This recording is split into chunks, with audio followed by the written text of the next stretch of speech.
69200, en espérant que ça va, que les choses se passent. Ouais, frérot Salem, ça va bien? Ça va, alhamdoulilah. Je ne sais pas si vous êtes au courant, 100 haragas de Tunisie, ils ont voulu traverser la mer Méditerranée sans mort. Sans mort en plein mois du Ramadan. Wallah, ils sont en train de fuir l'inflation monstrueuse qu'il y a au bled, où les prix triplent. Ils sont en train de fuir les radios gays qui sont en train de se mettre en place là-bas au bled. Ils sont en train de fuir toute cette Tunisie là qui passe à la télévision.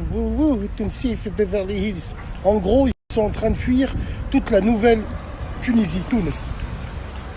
Mais c'est pas grave, résistance à la vraie Tunisie là-bas qui reste en place. Les gens de Mseken, les gens de Guebes, les gens d'un peu de partout, dans tous les recoins en Tunisie, restent des Rajel et des vrais. C'est vrai qu'ils ont fui pour toutes les raisons que je vous ai énoncées, mais ils ont surtout fui aussi parce que c'est un petit peu à cause de nous. Donc, nous, immigrés, Zama, nous, Nes Mta'al Kharj, Zama, eh ben c'est de notre faute. C'est de notre faute parce que quand on rentre au bled, toutes les années, on leur jette de la poudre aux yeux. On leur fait croire une vie qu'on n'a pas ici en France. Parce qu'on pète plus haut que notre cul. On rentre pendant un mois et demi, on dépense à droite, à gauche. On part en couille. On jette l'argent par les fenêtres quand on rentre au bled. Salam alaikum, mon frère. Ça va la baisse? Bien ou bien? Ton père, Bien, ça va, alhamdoulilah. Barakallahu fik, frère. Yartek saha, mon frérot. Salam. Donc voilà, le truc, c'est que franchement, c'est à nous de revoir notre comportement. Wallahi l'azim. Quand on rentre au bled, on a le droit de dépenser, on a le droit de se faire plaisir.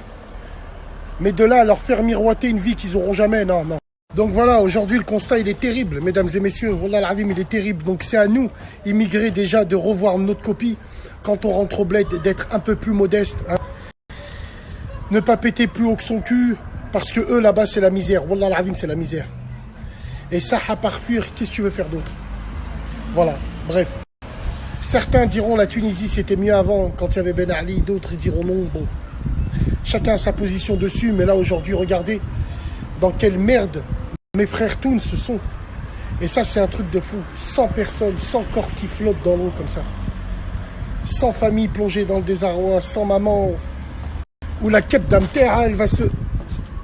Bref, et ouais, ça c'est un truc de fou. Tous ces Maghrébins qui rentrent en été grâce à Cofidis, à Sofinco, ils sont là, ils pètent plus haut que leur cul, Zarma. Ils descendent des voitures au bled. Avant même d'arriver au bled, il a déjà des cheveux blancs. Comment je vais la vendre au mois de septembre? Alors évidemment, parlons pas aussi de toutes ces petites beubeux de merde. Quand tu les vois, Filmatar à l'aéroport, elles viennent pour prendre l'avion. Andek, pousse-toi de devant, hein, juste avant d'aller au bled. Elles ont fait un petit bronzage chez Coquelicot, bande de putes. Et tu les vois tous, elles font la queue. Wallah l'azim, tu vois la porte d'embarquement. On dirait le stand de Clémentine chez Hamid au marché des Minguettes. Il n'y a que des oranges, t'as envie de les piétiner. C'est un truc de fou. Bref, voilà, en tout cas, c'est un vrai message que je lance. Wallah, 100 personnes, Rayaham, qu'Allah leur ouvre les portes du paradis, Inch'Allah. Et puis franchement, c'est vraiment terrible. Et nous, Maghrébins, quand on rentre au bled, faisons-les modestes. Arrêtons de leur jeter de la poudre aux yeux. Parce que vous le vouliez ou non, de près ou de loin, on est tous coupables. Voici